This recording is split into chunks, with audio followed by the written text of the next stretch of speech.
County in southeastern Wisconsin, southwestern Dodge County in southeastern Wisconsin, and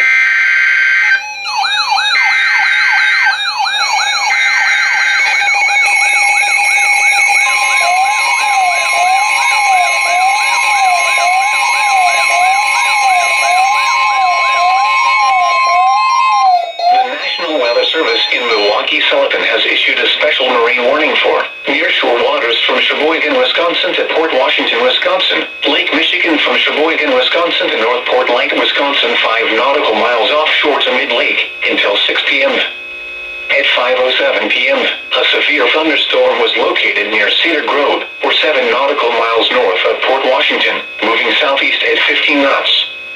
Hazard, wind gusts to nearly 50 knots and large hail. Source, radar. Impact, small craft could be damaged and briefly higher winds and suddenly higher waves.